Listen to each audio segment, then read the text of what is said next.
We're joined now by Amy Luers, Director of Climate Change at the Skoll Global Threats Fund. Tell us about this Skoll Global Threats Fund. Very interesting. Is that how your organization came together in the first place? It was started by Jeff Skoll, who was the first president of eBay. He has a number of organizations that work on sustainability and global change issues.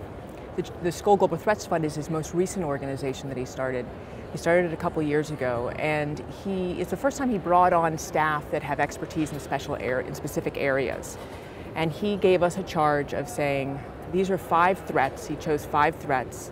These are 5 threats that he fears could bring society to its knees. What are the 5? The 5 threats are the Middle East conflict, nuclear proliferation, water insecurity, climate change, and pandemics. And you're on climate change. And I'm on climate change, and I also oversee some of our water work as well. The news has come out, 2012, the hottest year on record. Do you feel like at this point the national conversation should be different than what it is? Not everybody's on board with climate change. Yeah, you know, extreme weather events and events like this is the hottest time, the hottest year on record, are real teachable moments of recognizing how vulnerable society is to extreme weather, to climate in general. And so we need to be aware of that and move forward. But we also have to recognize what people aren't talking about is that things are actually going to get worse before they get better. Even if we do take action today, things are going to get worse and get better. It's not a story that people want to hear, but it's one that we have to face up to as we deal with this serious challenge. These massive events that happen do sort of raise our consciousness, but then some people say, oh, it's an accident of nature. You don't see these as accidents. Well, I think that when we think about climate change and disasters, we know we're on a path towards more extreme and more severe weather in the future. But how severe that is, how disastrous any extreme weather event is, really depends on the decisions we make today. In the short term, how disastrous an event is will depend on decisions we make about where we develop, how we develop our homes, our communities, our businesses. If we continue to invest and subsidize development in high vulnerable regions, irrespective of what happens to the climate in the climate projections, we will see more disasters like we have in Sandy and Katrina. But in the medium and longer term, this will depend not only on our development decisions, but also in our emissions of greenhouse gases. The higher concentration that we have of heat-trapping gases, of greenhouse gases, CO2 and others in the atmosphere, the stronger, more intense and weirder weather we can get. So we have to really look at it from these both angles and not focus on, is this a natural event? It's human. We are driving this from both angles. And it's really up to us whether these are disasters in the future. We're talking about disasters, response to them, preventing them here at this conference, but really they're day-to-day disasters, aren't there? It's not just the big storms and the big events that are creating the problem. I mean, it's also micro practices that we engage in every day.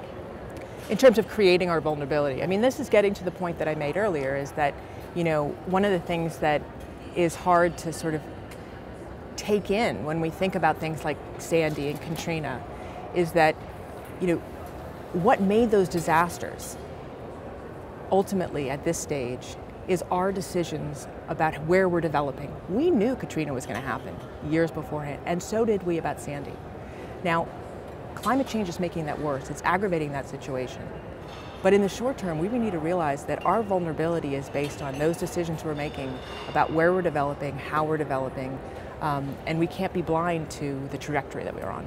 Politically, here, right near Capitol Hill, what do you want to see happen this year in 2013? What's a legislative priority for you? Well, I think that, we need to be on board to capping emissions, and that's critical both for the path for curbing our path of emissions and protecting the climate broadly, but also to contribute to the international environment.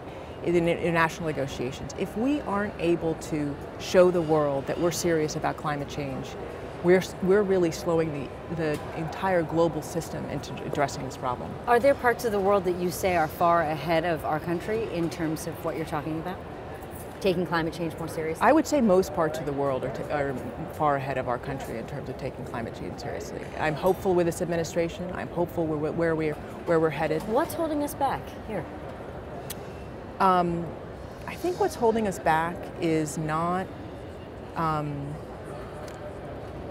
think that for me, sort of the elephant in the room, if you will, is the issue of delayed gratification.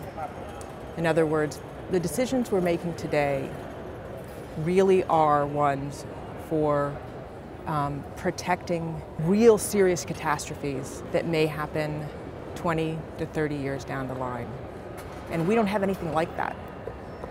But the problem is, when my child is sitting here, who's 10-year-old, when he's sitting here today having this conversation, he won't have the power to make decisions to avoid those catastrophes. And that's what we face. It's unlike anything we've ever faced. And we don't know how to grapple with that. Well, it reminds me of the budget crisis. A lot of people use the same argument for that, and it sounds exactly like what you're talking about. Yeah. Amy Luers, Director of Climate Change. Thank you so much for joining us. Thank you.